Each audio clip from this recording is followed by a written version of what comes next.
It's Divas That Care Radio. Stories, strategies, and ideas to inspire positive change. Welcome to Divas That Care, a network of women committed to making our world a better place for everyone. This is a global movement for women, by women, engaged in a collaborative effort to create a better world for future generations. To find out more about the movement, visit divasthatcare.com after the show. Right now, though, stay tuned for another jolt of inspiration. One just has to pick up a magazine or turn on a television to see that as women, we are bombarded daily with media images of female physical perfection, setting up the most unrealistic of expectations as to how we should look. No wonder female body confidence is falling, while incidents of eating disorders are on the rise. What's most alarming is the way this affects young girls. A reduced sense of self-worth can create anxiety, stress, even depression, causing relationship issues while potentially impairing academic and job performance. In direct contrast, Confidence in Bloom is designed to reinforce the truth and reassure every woman who has ever felt inadequate, unworthy, or tossed aside because of how she looks, that no matter her age, shape, or background, you matter. You are enough now. I, Tina Spolatini, a woman of substance, insist women deserve to be happy, confident, successful, and totally in love with themselves in their own bodies, just the way they are. Through an ongoing series of intriguing conversations with women from all walks of life, who are all extraordinary in their own right, we will embark upon a journey of ultimate self-acceptance and empowerment. Together, we'll share stories, laugh, learn, maybe even shed a few tears when it becomes clear just how far women have come to realize how wonderful life is when you stand in your own power, feeling fantastic in your own skin. Today's guest has been a guest once before, Miss Tracey Thompson. Tracey is both an emotional freedom and an ICF certified life coach. She chooses to use these skill sets to focus on helping her clients become masters of their money mindset, helping entrepreneurs rid themselves of the stagnant energy in their money fears and blocks, to be replaced by empowering beliefs that lead the way to financial freedom for their businesses and success with sales. Her unique audit process and 3 R's model helps you break free from limiting beliefs around money to free up the energy held hostage by the doubts and fears, and use the newly liberated energy to fuel empowered beliefs you and your business, and feel confident doing so. Which is why Tracey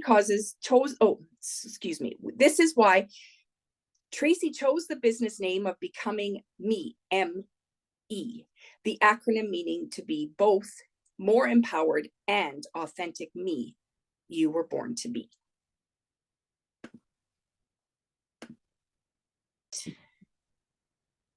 Welcome, Tracey. Good morning. So you have changed your business from the last time you were on.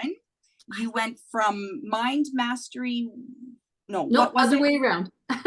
It was Mastery. No, it was becoming me with Coach T before. Oh, right. And now it's Master Your Mindset with me. Excellent. I love that. So tell me the changes. Tell me all of, what did you change? Well, I changed the becoming me part because the feedback I was getting was that it was a very confused message.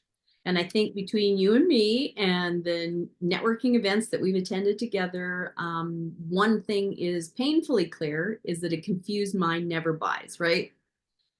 So I was not reaching the people that I wanted to reach at all. And they were very confused as to what I actually did. Because the questions I would get were, you want me to be like you? And I was like, no, I do not want you to be like me. I want you to become your authentic self, which is your me. It got really confusing and hard to try and convey that. Oh, okay. I get that. Yeah. Yeah, right. And so I wanted to keep the me in there because the me in my world means, it's an acronym, a little tiny acronym that means more empowered. And it's a double meaning because it does mean the authentic me. that you Right. were born to be, that you were born to be. Right. So I kept it in there, and now it's master your mindset with me. So when people are coming to me, I can explain that because now they're coming to me to master their mindset. Right. Oh, I love that. Okay. Wow. Okay. So I can see where the confusion would be for potential clients. It Right. was. Okay. Yeah. So now obviously that's working better for you. Yes. And so are you still doing, is it money mindset? It's not money mindset. It is mindset around your own mastery over your mindset so that you can be successful in love, relationships, career, finances, every aspect of your life that makes you you and makes you successful on your terms. So it's mindset. It's mindset. Because mindset really is the basis and foundation for everything else that we do. And my mantra is you master your mindset, you master your life. Right. And I mean, I think that's fairly clear, right? Like I think most people would understand it that way, right? Because it's a matter of controlling what my thoughts are doing, right? Like right. Because if I'm having negative thoughts, I'm going to have negative actions. Whereas if I think more positively, I'm going to act more positively. And so do you find, like, if you look at the life wheel, it's one mindset is the same for all the life wheel, or do you have to have like not really a different mindset, but kind of function like? Oh, I love this question so much because you segued into my pet pilot project, and without even knowing that you were doing it, I think. I just love this question so very much because yes and no. So yes, your mindset is the foundational piece, like that's the foundation when you're building your house. It just needs a few tweaks here and there. So you can develop a process, which is what my Mind Mastery audit process is now, a step-by-step, process that I take people through. However, it just needs a few tweaks, whether you're applying that to your career, whether you're applying that to your relationship, whatever the differences may be. The foundation remains the same, and you set that in place. And when I take you through that the very first time, I take you through an exercise with your values, determining what those are. And that D is determination in the audit process acronym, which is interesting because you just gave me free rein on that one now. And it's like, okay, now she's on a runaway. But the funny thing is, once we not develop because they're in place, once we determine deliberately what our values are and know them, because very few people go through an exercise of any sort to determine what their actual values are. They just think they know what they are, and they go through life thinking that I'm doing this because it's according to my values, when really it's actually not. And sometimes when you can kind of dial in and be more specific with what your actual values are and put for lack of a better term, a label on what that is, then you're making decisions in whatever aspect of that wheel that you're dealing with: relationship, career, finances, social, whatever that might be, right? Right. Because I mean, everybody's life wheel is a little bit different. Right. And every coach has a different life wheel, right? Yeah. Like with my clients, I use I think it's 9 categories of life, and you probably have, similar, but a little bit different. So, So, well, okay. So this could be super, super interesting, right? Yeah. So how do we walk through our values? Because I, as a coach, I know that many of us think we know what our values are, and then we do a certain exercise and we're like, okay, so where did that come from? How do you maybe explain to your clients that, wow, okay, so you thought that you were doing it because of this, but really what you're doing is you're listening to your limiting beliefs inside your head, right? Yeah. How do you help them to sort of separate the two, I guess, is where I'm going. I'll go back to the money mindset one, actually, because that's the one that kind of stands out as an example for most people. your values are set in place pretty much by the age of 7, because that's when we're in that brainwave state where we're almost hypnotized, and we just soak up everything around us like a little sponge. And our values are actually set in place by the ripe old age of 7, which just blows my mind every time I even think about it. But if you follow Bruce Lipton's work, it's fascinating, just fascinating that, you value this, you value that, you value whatever by the age of 7. And then from there on, that's how you determine, and, your actions come from that. So money, if you grew up in a house where things were said like money doesn't grow on trees, you have to work hard for that, there's only so much to go around, and it's all these limiting beliefs around money, that becomes what your belief system is at age 7. So everything around that. Now let's compare that and how juxtaposition it with values. Your values, I should go back. It's your beliefs that are set in place by age 7. Your values are like integral to you. So let's backtrack on that a little bit. So Okay. That's your belief, because that's what you're programmed with, and it's literally programming and conditioned belief. Now your value is, you value honesty, transparency, authenticity, all of those high vibrational things. You are going to struggle to make money because you are opposed to what your values say. So you're incongruent with what your beliefs are saying. Oh, no. It's the dishonest person that makes money. It's the salesy, cheesy guy that isn't transparent, that has all the money. Or you have to come from money to have money. And if that's your belief, then it's in opposition, direct opposition to your values.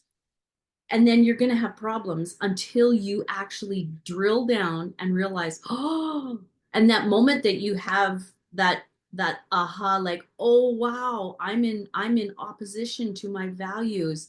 That's why. And when you have that moment where you have that clarity and you realize, oh, this is my moment.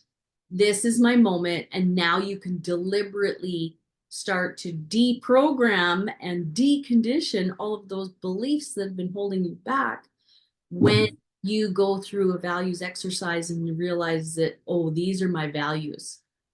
Right. Okay. Like it's so cool. That sounds like really cool when you explain it. So tell me this then. When you have a client who realizes that her limiting beliefs and her values are not aligned, so the first step is to sort of break free from the limiting beliefs, right? Because 100%. that's what's holding you back.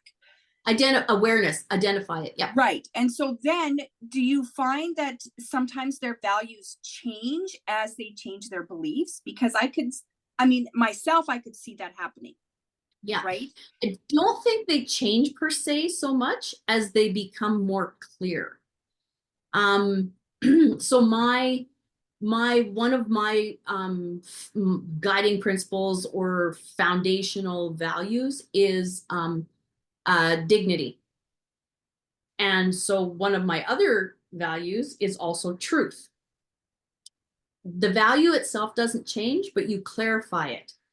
It's like, okay, if I have to kind of be a little fuzzy with the truth in order to maintain dignity for myself and also someone else, I'm not going to say that I'm going to lie, but I will kind of maybe tell a little white lie or kind of sugarcoat truth in order to, keep that person's dignity intact to the best of my ability. Right. So you don't sacrifice or change your values per se, but you define them to such a point and such a fine point that you know exactly how you can act and react in pretty much any situation. Right. Did that answer the question? I think so. I think it does. White lies and lies, we can have a whole discussion about that, right? That's a whole other podcast, isn't it? Yeah. Because the truth is, I could tell you a lie to so that you hear what you want to hear. Yeah. Right. But what you're saying is I might change that. I won't lie to you. I just might change the wording around more so that you understand it differently. Right. The delivery. It's more of a kind, compassionate delivery of a maybe diluted or watered down truth. Right. Yeah. Okay. So makes sense. Something I've learned, and we're talking intuition. Your intuition will always be kind, not always gentle, but always kind. Right. And so I think that's kind of what you're saying, right? Is you're going to say it in a way that if I'm your client, I'm going to understand it. Right. Yes. And if that means it's going to feel a little brutal, it might feel brutal. Yeah. And you might preface it in that instance, right? You might preface it by saying, okay, I'm going to say something to you that might come across this way. I am telling it to you because this is the kind truth of the situation that you are inside of right now. Like it would be delivered in such a way as to just kind of soften it. Right. Excuse me. Okay. So I like this. I like the whole, values versus beliefs, because like you said, up to 7 years old, we're watching the world around us, and we're setting in these beliefs about how the world works. Right. But at the same time, and it is based on how we're raised, right? Our values, even though they belong to us and probably us only, like myself individually, it comes from the upbringing that we have, right? Like you said, there's not enough money to go around, right? And so that kind of instills a value in me, as in, cherish what you have. Interesting. Like, I mean, that's the way I'm, understanding how it works right now. Right. So I guess the value is to cherish, what I have. Yeah. But at the same time, I know that there's, if I ruin this, like I have this beautiful coffee cup, if I ruin it, I'm never going to have one again because they've only made so many. Right. And so that's kind of the money. That's sort of the wrap around the money as well, right? Because money doesn't grow on trees, but there is enough money to go around. And yet it literally does. It's paper. Well, I mean, it literally does. But I mean, you can't just, pull up, cut down a tree and make $1,000. It doesn't work that way, right? Which is interesting though, because there's where the reframe can come into it. If you're able to keep your beliefs and your values somewhat separate.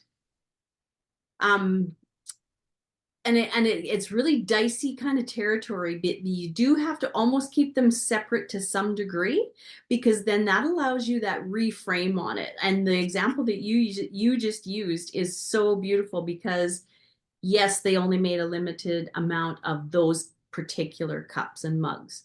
Yet we live in an infinite universe where the resources are all around us in order to make more. Like in that batch, they only made that many. It's really interesting how fluid it becomes when you understand the relationship there. Right.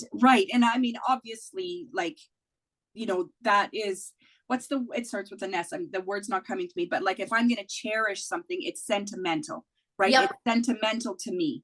Right. And so obviously that's different than, money doesn't grow on trees. That's a completely separate, thought or idea, right? But I mean, that's where we get that from too, right? If I believe that there's not enough money around, right? Like people that grew up in the 30s, the Great Depression, they cherished everything they had because they knew what it was like to have to go without, right? And so they raised their kids cherishing everything they had. And so then it went on in generation, right? But the reality is, like you said, we live in an infinite resourceful world, right? We can replace anything today. But I mean, the people that lived in the 30s, that grew up in the 30s, I mean, unfortunately, most of them are not with us anymore. But that belief or that thought has sort of come down. Like I see it in my parents still. right? Yep. Born in the Yep. 40s, right? Yep. I mean, I can see a lot of what their parents taught them. And so Yep. it's coming down, but it's almost all gone, right? Like it's almost, I see it in my kids. I'm like, they think everything is at the tip of their fingers still, like their phone.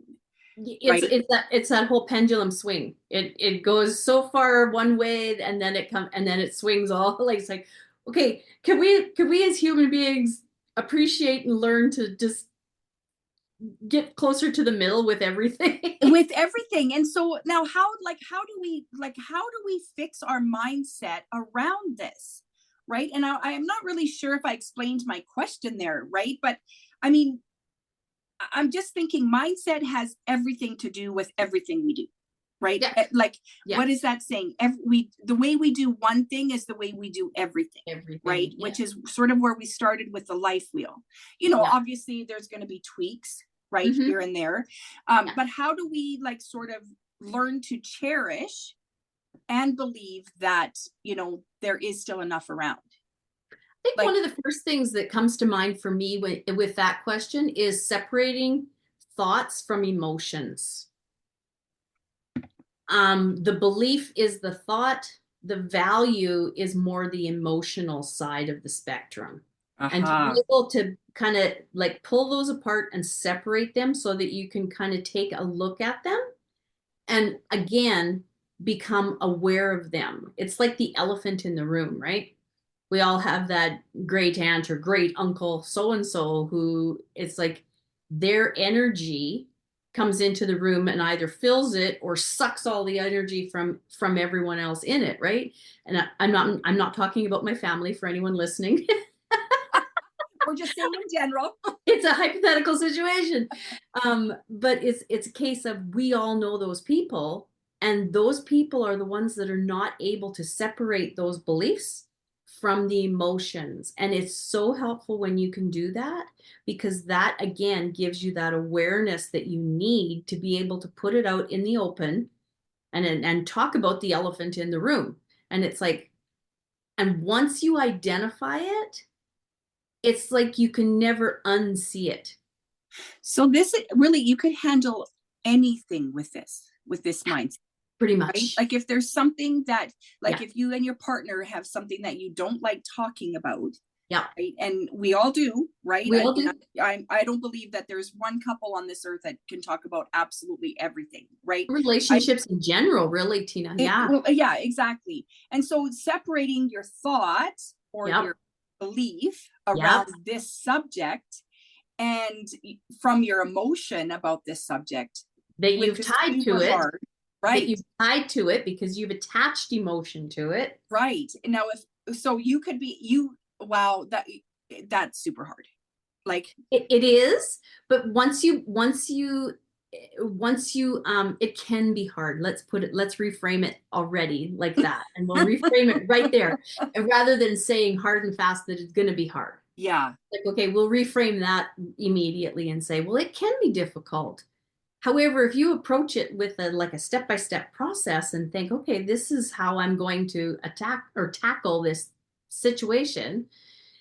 This is how I'm going to separate the two. And then knowing that once you're able to do that, then you can take a look at it without the emotion tied to it. Because now in the audit process, again, another segue. So awareness is the A in audit. Then you can unlearn. So awareness and alignment. And then you go to unlearning, which is like just an understanding and unlearning. So right now we're at the understanding. It's like we're understanding how they're tied together. Once people understand that, oh, wow, there's actually some science behind this. It's not just all this woo-woo stuff. There's some science. And once you develop that understanding, beliefs, values, the whole thing, and how it affects our life, how our emotions are driving our behaviors, they become habits.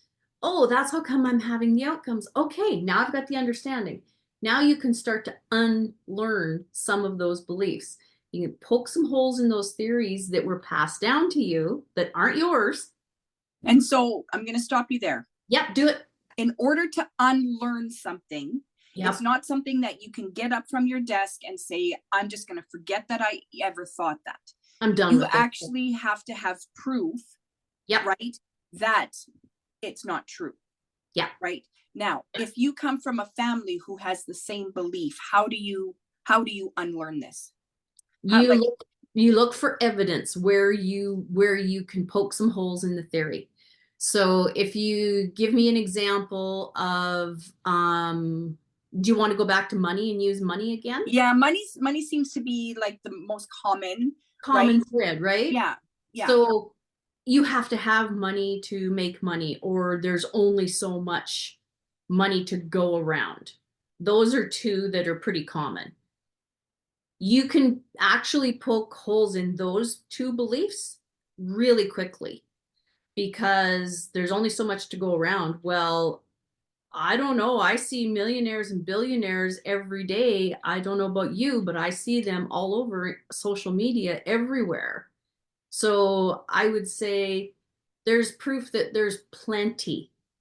Maybe there's not enough for everyone in the world to be a millionaire and a billionaire, but there's certainly ample evidence that there is abundant wealth in the world for everyone, and we do live in a plentiful universe. And then you can start pointing to specific examples of people that you know or see that have come from nothing. And then you can further poke holes in the theory that you have to come from money to have money, because there are celebrities and there are people around us that we can all point to, right, in that regard.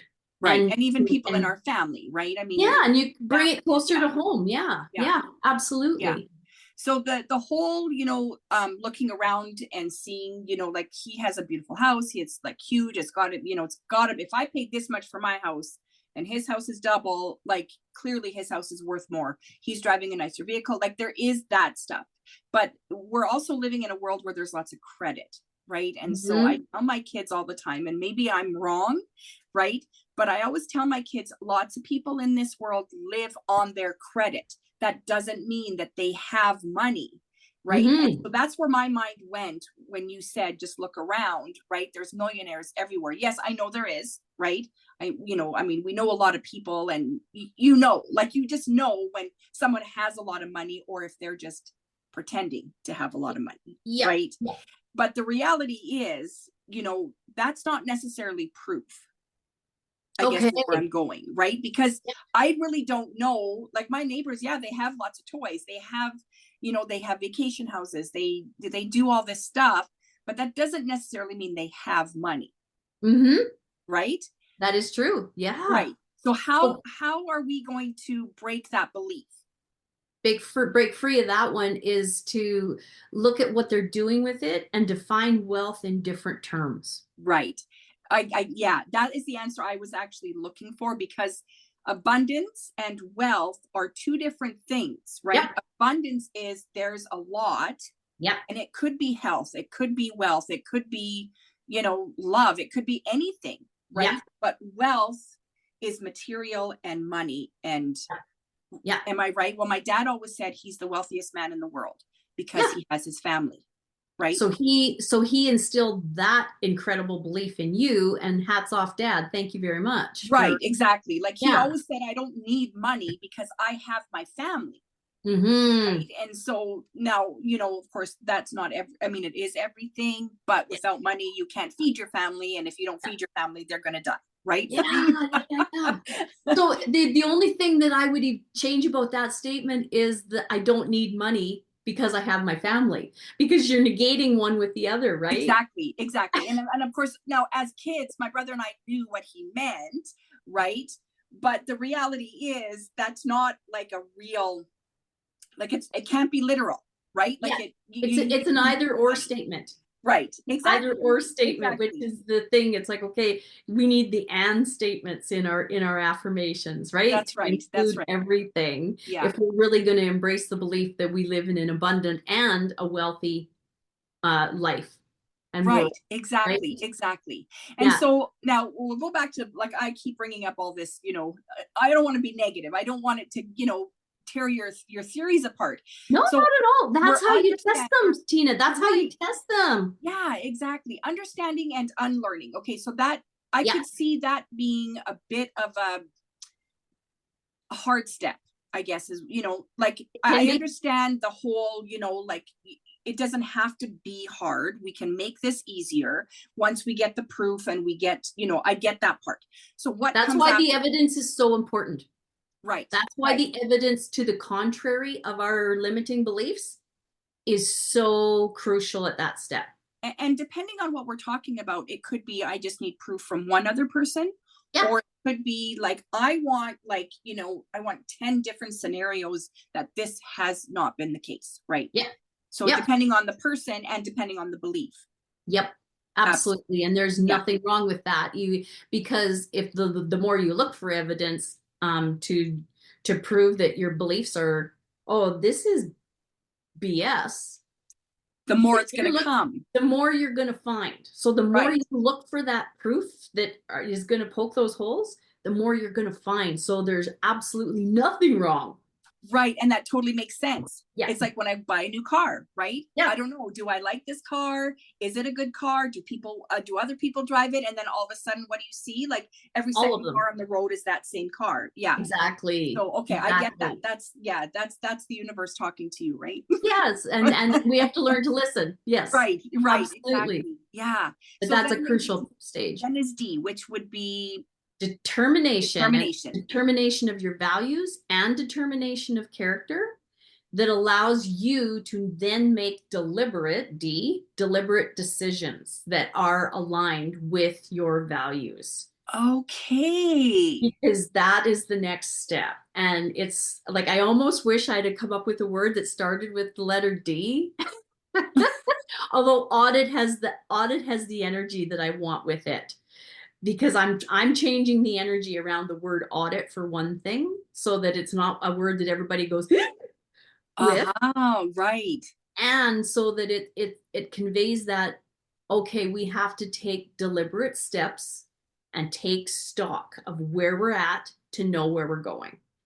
So the D is determination of the values. And once you know your values, it makes decision making so much easier. But does it? It does. Okay, so my values are connection is the first one, which I don't need help with that one, right? Because like connecting, I'm talking with you, that like fills my heart, right? That makes me feel like I'm walking on a cloud. But knowledge or learning. Have you actually gone through an exercise to know that, or is that okay? No, I have. I'm just, for some reason they're not coming to my brain because I haven't finished my coffee yet. There you go. That's why. So authenticity to me, I mean, I think that's an energy thing, right? Like I can feel if you're being authentic with me or if you're, bullshitting your way through. Right. Right. I guess, but that's part of it, right? Like if I say that authenticity is a value, that's why it's a value. Right. Mm-hmm. Because I don't like the bullshitting. I don't like the putting on a face for me. Don't do that. Right. Just be yourself. So authenticity is an important value for you. So it's authenticity is what I heard saying there. Right. And intuition might even enter into reliance on your intuition so that you can further kind of hone in on and tell whether or not someone is being authentic with you. Okay. Which sounds like you're doing a great job of. Right. So yeah, I've never really thought of it like that because when I say authenticity, I'm always myself. It's not a matter of like, I don't pretend for anybody. So for me, it's more about like with you, right? Yeah. Like if you're being yourself, then I want to be with you more. And that goes back to the connection. Right. Exactly. Seeing how they're all kind of exactly. tied together and how that drives your actions. Because you would want to be with someone or connected with someone who was not in your mind being authentic. Right. Because that would be incongruent with your value of being authentic to who you are. Right. Exactly. So then how does honesty, because now authenticity is being real and honesty is like being real as well. Right. So how are they different? Like how do you explain the difference? Because I have my values list, I think I picked 5. I have them both on there. Yeah, yeah. So honesty, I would say, would be just being truthful. And we're kind of going back to what we talked about before about being kind with the honesty that we deliver and the truths that It's the way you say it. deliver. Right. Yeah. I would say that it goes back to that more than it, and um authenticity would dictate that, oh, as hard as it's going to be, I have to tell the truth in this situation. Right. That Because, totally makes sense. Yes. Yeah. yeah, I have to say something to you. You're not going to like it, but I can't not say it. Yeah. Yeah. exactly. Because Yeah. then I'm not being true to myself. And that's where the truth for self comes into it, and the Okay. honesty So for it goes self. hand in hand. They're Okay. so interconnected. But I think you're starting to get a picture of how it does make decisions easier, right? It's like, oh, Totally. it's going to be Totally. hard, but I have to tell this person the truth. Right. So I'm going to be authentic, and I'm actually going to sit down with myself and figure out how I'm going to deliver that and do it kindly, because now I'm being authentic with myself. Right. So it makes that decision to, you're not stuck in place Right. anymore. It's like, okay, I have to do this because that's what allows me to stay true to my values. Do Oh you my gosh, see? I love these conversations. Yeah, yeah. Because I mean, we're all so different, and what's Mm-hmm. important to us is so, like, we're all so, like, we're picky and choosy with what's Yeah. important to us, right? And it's like, well, how come we're not all the same? But we don't want everyone to be the same, right? No, you're so boring. Yeah, like, exactly. Okay, so let's go back to your audit. So Sure, we sure. have awareness and Yeah, alignment. awareness and alignment, understanding and unlearning, determination, both of values and character. And determination of character is just being persistent and keep practicing what you know. Yeah, And yeah, then and deliberate decision making. right. I is my favorite letter in all of the letters. It's imagination and integration. So, imagination, although you said the unlearning is difficult, imagination is probably the trickiest and most difficult phase for adults to go through. Really. Yeah, yeah. Yep. I could see that actually, because We've I been can't be told, creative anymore. Yeah, right? We've been told to yeah. get our head out of the clouds, get down to work, get at it, and, stop staring off into space, stop daydreaming, all those messages that we got as kids when we entered into the system, if you want to call it that. And it's like, okay, you had to conform and fit in a certain box. Yeah. We used to get grow up. Yes, Grow up and yes, act your age, right? yes, yes. What does that mean exactly? Nothing. Right? It Yeah. only means what we assign to it for Yeah. a meaning, right? Exactly. And Exactly. if somebody were to say that to me today, I would all probably laugh. I think my first response would be laugh. It would be like, I'm 57. What does 57 look like? I've never been here before. I know. And what does act your age mean? Like, at 3 years old, like, Yeah, you're supposed to be running up the wall, right? Like, yeah, yeah, yeah, absolutely. yeah. Okay. Absolutely. And So so that as a would be kid, hard. we get our imagination stuffed into a box, and it's really hard to open that again because we are Mm. scared it's going to be Pandora's box, and we're going to get our ears boxed because it's like, get down to business sort of thing. And it's like, so it's really, really difficult to get adults to dream. So the trick is, so here's Oh the my. trick that I've learned is the trick is you have to get yourself into a meditative state first, because that is the state that we are in as kids when we are dreaming. Because up to the age of 7, we're just in that state. We don't have to get there. That's the state that we live in. So that's when we're doing all of our imagination and all of our pretend. Oh, And wow. it, like, once we realize that, it's like, okay, now meditation doesn't become like one of these things that I have to do. And it's another thing that I have to check off on my list. It's like, oh, that's going to put me in the state that I need to be in order to tap into my imagination and make a change in my life. And Oh my goodness. again, I'm going back to Bruce Lipton's work, and now even Dr. Joe Dispenza's, because those are two guys that I follow, and I just like adore their work so much. And that's where that kind of stems from. And because imagination was very, very difficult for me. I was one of those kids, like I was raised a fifth of 5 kids, a big gap between my youngest brother and myself. So it was almost like being an only child. As a kid, I had an imagination like nobody's business, like nobody's business. But it got trampled on really quickly when I was expected to, toe the line or all of the things that you get told. Act your age and follow what the other's doing. Yeah. Yeah, exactly. And do your homework and blah, blah, blah. So it was really hard to open it again. But once I realized that, okay, getting in a meditative state actually will help that. That's the key to opening up that imagination. And I cannot stress this part enough. You have to practice it religiously. You have to practice your imagination as if it were your job. And I know that sounds almost like an oxymoron almost, because we've been told to not do that. But we can. But you're going to learn things about you and your creativity in ways that you would have never imagined before. Yeah. Right. And so I can only imagine what comes up. So when you are meditating, you are asking your intuition, really, what can I do? Like, let's say we're doing something for your business. You want to create another program, but you want it to be something fun, and you want it to be for women who don't know how to have fun. Right. So you're going to ask your intuition, what can I do? And it might not come to you right away, right? Your intuition needs time, right? Like it's going, hold on, like you're asking me a big question here, right? Yeah. So it might give you little tidbits for a week before you can actually put something together. Is that how this works? That's actually a pretty good example of how it works. Yeah, absolutely.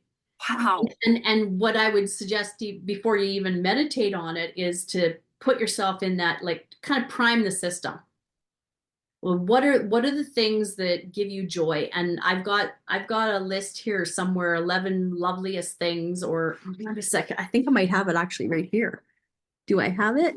Oh, I don't have it. I used to keep it under my laptop, and I don't have it here handy. Oh, okay. So it's called 11? I think it's called the 11 loveliest things. And it's this little girl, and she was in the UK, I believe. And it's things like, I can't remember, the crunch of fall leaves, the soft blanket, the smell of fresh rain or cut grass, the things that involve your senses that just like give you that, that feels good. Like the thing I like that. You have a list of things that for you bring to mind those feelings. Right. So once you prime the system and initiate those feelings, now you're better prepared to meditate. And then meditating is going to lead into that imaginative state. Oh my gosh, I love this. Yeah, and you visualize it, right? And then from there you visualize it, and then you just keep playing with it and curating it. And like, I've got a whole write-up that I do every day. And I actually also suggest that you do it as an auto-suggestion, as in the Thinking into Results program with Bob Proctor's organization, is that you do an auto-suggestion. Once you've got it, like how you like it, it's like you, in your own voice, record a voice memo that you listen to every morning. It's like, oh, I get to wake up every morning in this fabulous dream home of mine. I have to pinch myself to even think, and it has to be present tense. Has to be present tense. And you have to now again attach emotions to it. But then this time, when you're attaching emotion to it, you're doing it deliberately. And it's your emotions that you're choosing to attach to it. And it's all the higher vibration ones. So it's like you've already done all this work, right? You've come from all that stuff that you've been struggling with all your life. And now you're sort of pushing yourself forward into the new life. Okay, I love this. This is awesome. Okay, what about T? What is T? T is trust the process. That is trusting the process. And at this stage, once you've gone through all those other letters and done that work, it becomes possible. It would not be possible to just trust the process from the top, right? And you can see that because you have to have the evidence. You have to have the examples. You have to You have to unlearn the beliefs and those things. Until you've done those things, there's no way that you can just jump in and trust the process, for most people anyway. For most people. I mean, there's the very rare few who can probably, it's like, okay, well, today I decide that this is going to be my life. Those people are unicorns. Yeah, I was going to say those are like one in few, very far between, because at the very end, I mean, clients are coming to you to do this audit because they don't trust themselves anymore, right? Exactly. They have figured out that something isn't working. If I want to make money, what I'm doing is not working, right? Because the evidence for them in that stage is right there in the outcome when they look at their bank account and it's not there. Exactly. And like we said, money is the easiest because it's the most It common. is. And so they'll come to you and say, my gosh, Tracey, I'm like struggling. I have a lot of debt. I've been working my ass off and I can't get the debt paid off. I don't know what I'm doing wrong.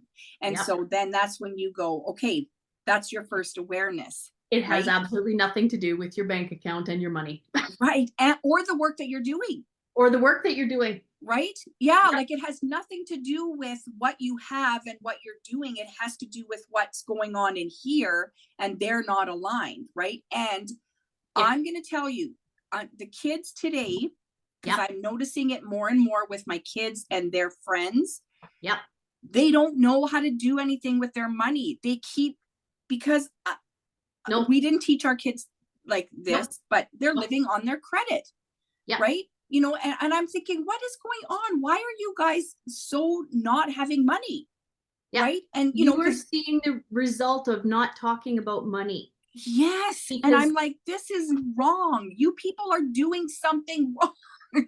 And of course, I'm talking to my kids, right? And we don't even know what to tell them because we don't know. That's the thing, right? We don't know because it was never talked about, because it was taboo. Well, we talked about money with our kids. We did everything we could, but they're still catching what their friends are doing. Yeah. Right. And so we're like, you guys, and then they complain that they don't have any money. Well, there's no reason why you don't have any money, because you live at home, right? Like you don't have bills.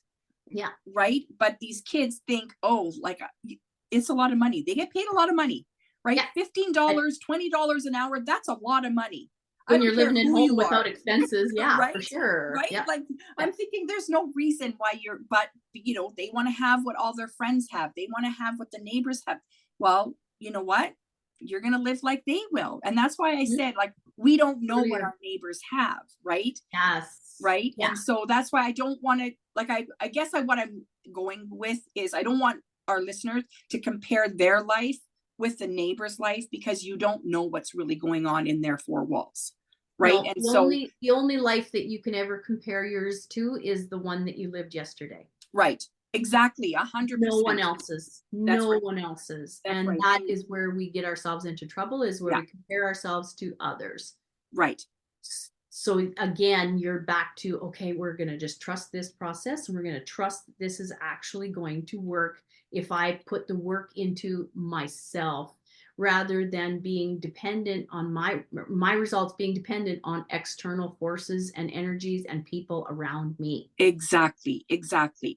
Now, your process sounds amazing.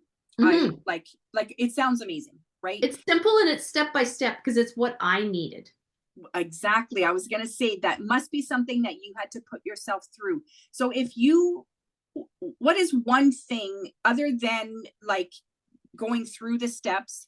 What is one thing that you tell your clients? What is like one thing that they have to give themselves during this process, other than trust? Because trust we need. Time set aside to actually deliberately, intentionally work on yourself.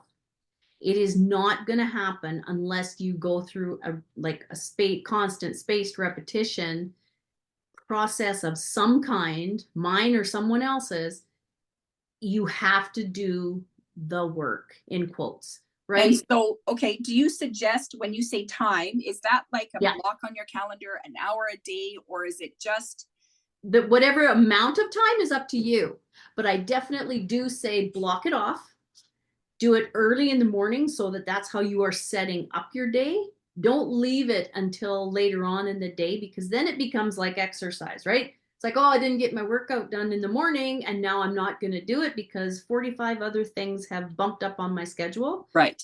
Block it off in the morning, start your day off like that. And if you can only spare 5 minutes, 5 minutes is better than nothing. Start your day off with intention and keep it sacred. Keep it sacred to your time spent developing yourself and investing in yourself. Yeah. I like that. So when you started, like when you became a coach and you decided this was what you were going to do to help your clients, how long did it take you from the old Tracey to the new Tracey? just to give us a, like, you know, because I mean, everyone is different. We need to make that very clear. And depending on how aware you are and how much work you have to do, because I mean, unfortunately, there's a people there that have a lot of limiting beliefs holding them back. And it's not just one. You don't have to break one to make money easier to make, right? There's many things. So just out of like a rough idea, how long did it take you? I'm actually going to jump in there and say only tackle one at a time, though. Because it's very important to only tackle one at a time and not try and do a wholesale change out of everything that you were raised with, because we have to remember to not throw the baby out with the bathwater where this is concerned too, because there are also overwhelming great number of empowering beliefs that we were raised with as well, whether we realize it or not, right? Right. So that's where the awareness is definitely top of that line. For myself, and it's always a continual, like I will tell people, your listeners, it's a continual process and will always be, because one of my core values is lifelong learning. So I will always be a work in progress till the day I die. But to get to the point where I'm at and started, it's been about 2 years. 2 years right now in the making from the time that I started deliberately sinking my teeth into realizing that, okay, I have to do this and I have to do it every day. Oh, okay. I can't just show up once a week. What? Yeah, no, I'm laughing because when I started off with self-care, right? Yes. I needed, self-love, right? I needed to learn how to love myself. And I thought I was going to just, eventually wake up one morning and I'd be like, oh, good, the work is done. Like I now love myself and I don't ever have to worry about doing this again. Yep. And that was in, I think, 2015. Right. And here we are, like the end of 2024. And yes, I love myself. I can say I love myself a lot more than I did then. Yeah. But I'm not 100% there. And sometimes I do, when I'm doing the work and I'm feeling really shitty, I'm like, when is this going to be over? Like, when do I have to stop doing this work on myself? Right. Reality is, it just becomes different work, Tina. Exactly. Now I know that I will love myself, unconditionally. I know that because I'm almost there. Right. Yeah. But there's more to like loving or self-development than just loving yourself. Right. Like 100%. You want to grow, you want to know more, you want to do more. Right. And so, so I just don't want our listeners to think that, in 2 years I'll be Tracey and I'll be like empowering the world. Right. No, it doesn't work quite like that. Yeah, exactly. And it might take you less time. It might take you a whole lot less time too, right? There's the other side of that too, right? Yes. I wanted to ask you one more question about the limiting beliefs. So you said to tackle one limiting belief. Yeah. Is it true that once you work on one, like, okay, let's say money doesn't go around. There's not enough money to go around. Yeah. Say you tackle that one and you start really believing, like really truly believing that there is enough money for everyone. That belief alone can eliminate some of the other limiting beliefs. Am I right? Yes, 100% correct. 100% correct. Yeah. And you're going to recognize those limiting beliefs sooner all the time. Right. And you're also going to recognize that negative chatter when it starts to come in sooner all of the time, because you're going to become a better gatekeeper on your thoughts. It's like, wait a minute, that's old thinking. I reject that. Right. Okay. So I love that. I just wanted to like touch on that because I noticed that with myself, right? But when you're doing a lot of personal development work, sometimes you don't realize what you're working on because you're working on this, but this is also changing with it, or you're actually touching on this, but you just don't see it. Right. And you might even notice what you're working on is on one aspect of your wheel. You might notice the benefits in a whole other aspect before you even notice the benefits in the one that you're actually working on. Exactly. I have noticed that. Saying. Yeah, yes. I have noticed that. And so, yeah, I want our listeners to know that it's not that you have to, like, you know, they say peel back the onion, but sometimes you're peeling back 2 or 3 layers at a time. Yeah. Right. Yeah. I liken it or compare it to those little things that we used to play with as kids. Those little kids fortune tellers. I even have one because I always use this in. Yeah, don't they call that origami or something? Like an origami. I think they call it a paper fortune teller. Oh, maybe. Or you can like, flip. It's like, okay, and then you peel back the layers. It's like, oh, well, wait, there's one more. Yeah. Pick a number and then you do it twice, and then you switch it again and pick another number, and then and then the third one is like an actual fortune. Oh my gosh, I haven't seen those for years, Tracey. I know. I had to look it up online how to make one. Oh my goodness. I love it. And remember when we were kids, we used to make them like every day. We would do something different. Exactly. Oh my gosh. See, that's the creative side in us. That is it. And sessions with me are totally like this. Like I play with kid things like that because it's tapping back into that inner child. And those are things that we can all kind of relate to, because our worth, we never doubted our worth when we were kids. It didn't matter how much we were told or what was said to us as a kid. We knew our worth when we got here. And it's like, okay, it just got chipped away at over the years. So it's like anything that you can do to help trust that process in that sense and kind of tap into like a memory that makes you kind of just smile and bring that to mind is going to be helpful. No matter how insignificant it might seem, it's going to be helpful. Yeah, I think you're right, because it kind of brings us back to those days, and then we can remember what it was like to feel. It does. Oh, I love it. I love it. I know we could chat for hours, especially talking values and limiting. I wouldn't say like it's my thing, my passion, but I love because I love the idea of transforming, right? You know, taking the old and creating something new, and like what your like abilities are once you have gotten rid of all that old heaviness, right? Yeah. Like it's the people that I'm attracting now, I'm finding are the ones that are saying, is this as good as it gets? It's like, no, this is not as good as it gets. It can be so much better for you. Absolutely. So what is your clientele like? Is like, what kind of what is your ideal client? That is so interesting that you asked, because I started out and I had thought that it was all going to be women. It's actually men. Really? It is. Oh my gosh, I love this. Yeah, and it was a surprise to me, because when I started the pilot project of rolling out this Mind Mastery audit, I was finding it was men, and it's the kind of the midlife career type that's busy, wanting to be seen, hitting a bit of what we used to call midlife crisis, but now I'm just saying, okay, it's midlife change, and you've woke up and you've asked your question. Is this as good as it gets? I love that. Pardon me. And you're wanting, like, it's about the guys that are about 40 to 55-ish, typically. Pardon me, sorry. And it's not to say that I still don't coach women, because I do, and I love it. It's just that those men seem to be an underserved part of our community that need coaching versus therapy like they've been told. You know, it's like you don't necessarily need therapy, and you might just on your radar want to be seen and might make a career change, or might be struggling with confidence being a thing as it's showing up in your life and in your relationships, or maybe you've had a life plot twist forced upon you, like a career change or a divorce or a move across the country, or even, dare I say it, a planned change like retirement.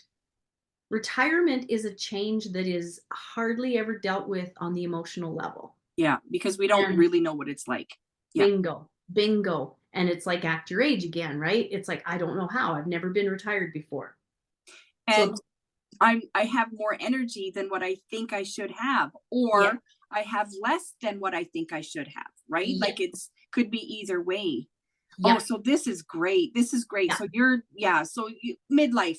Let's call it midlife. Midlife, who have been through some kind of change and they want to transform even more.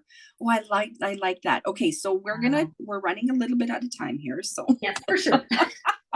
So is there anything that you can say to our listeners just to give them that little bit of, enticement, or maybe a little bit of a nudge to learn the interest, I guess, or to find a reason to do some more personal development? Yeah, I think don't assume that you need a whole bunch of therapy and it's going to take years and years and years. It can be easier than you think and simpler than you think once you just take that first step. And if you are waking up and you are kind of, you're watching TV at night going, man, is this as good as it gets? And if you are beginning to ask yourself that question, give me a call, because I want to chat with you, because it is not as good as it gets. And just do one thing. And as we approach the Christmas season, wow, what a gift you can give yourself if you just decide to actually invest in yourself as much as you care about others. And if you put it into terms like that, when you tie it to emotion again, how much more able are you able to better serve and show up for your own life, where you have the starring role, if you just begin with one step and invest in yourself? And I'm not talking money. I'm talking just invest in development, in self-development with yourself. Yes, it will cost some money if you're gonna hire somebody, but I think that's a given that we all know, right? Like absolutely. I love that. Thank you so much for joining me today. Welcome. Thank you, Tina. Always a pleasure. This is always great. Confidence in Bloom is a celebration of self-love, a confirmation that even though you may not look like a screen star or a supermodel, they don't even look like that. You are an amazing, desirable, brilliant, gorgeous, talented woman. We offer unconditional love to our partners, our children, our extended family, even our pets. It's high time we got out of our own way and learned to unconditionally love ourselves. In Full Bloom Styling and Coaching offers an online program combined with one-on-one coaching in confidence building, personal branding, and creating your signature fashion look. Chic definitely does come in every shape. So if you want something to believe in, start with yourself. If you'd like to be a guest here on Confidence in Bloom, contact me through Instagram at infobloomstyling, by email tina@infobloomstyling.com, or through the Divas That Care website. Thanks for listening. This show was brought to you by Divas That Care. Connect with us on Facebook, on Instagram, and of course on divasthatcare.com, where you can subscribe to our newsletter so you don't miss a thing.